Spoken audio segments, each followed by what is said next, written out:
कहानी अब एक ऐसे मोड़ पर पहुंच चुकी है जहां हर रिश्ते, हर भरोसे और हर भावना की असली परख शुरू होने वाली है।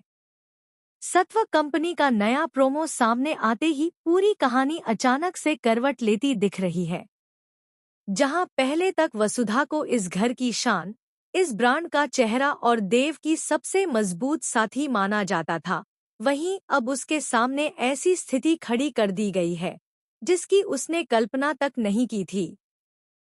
प्रोमो की शुरुआत होती है एक बड़े से हॉल में, जहां घर के लोग किसी बड़े फैसले के इंतजार में खड़े हैं। वसुधा अपने दिल में हल्की सी घबराहट और उम्मीद लिए सबके लिए तैयारियां कर रही होती है।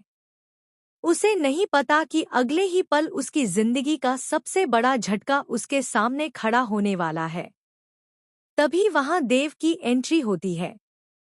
उसके हाथ में सत्व ब्रांड का बड़ा पोस्टर है, वही पोस्टर जिसमें अब तक वसुधा का चेहरा चमकता रहा था। लेकिन आज देव के चेहरे पर पहले जैसा संतुलन नहीं, बल्कि गुस्सा, सख्ती और टूटे हुए फैसलों की एक सख्त परछाई दिखाई देती है। पूरा घर चुप हो जाता है। वसुधा की धड़कनें तेज हो जाती हैं। देव बिना कुछ बोले पोस्टर को सबके सामने फाड़ देता है। कागज के टुकड़े हवा में बिखरते हैं, जैसे किसी के सपने, किसी की पहचान और किसी का अस्तित्व चूर-चूर हो रहा हो। देव की आवाज गूंजती है, आज से, अभी से, वसुधा सत्व की ब्रांड एम्बेसडर नहीं रहेगी। यह सुनते ही पूरा माहौल जम जाता है। किसी के मुंह से शब्द तक नहीं निकलते। वसुधा की आंखों में दर्द भर आता है, मगर वह खुद को संभाल कर खड़ी रहती है।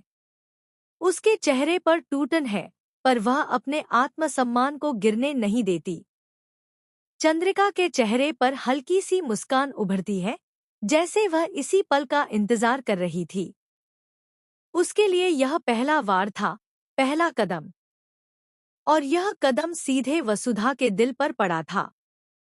देव आगे कहता है कि अब वसुधा कभी भी इस ब्रांड का चेहरा नहीं बनेगी। उसके शब्द सिर्फ फैसले नहीं, बल्कि एक कठोर घोषणा की तरह गिरते हैं। वसुधा सामने खड़ी सब कुछ सुनती है, पर कुछ नहीं कहती। उसे समझ आ जाता है कि यह सिर्फ कंपनी का निर्णय नहीं, बल्कि देव के दिल में पैदा किए गए शक, दूरी और टूटी हुई भावनाओं का नतीजा है।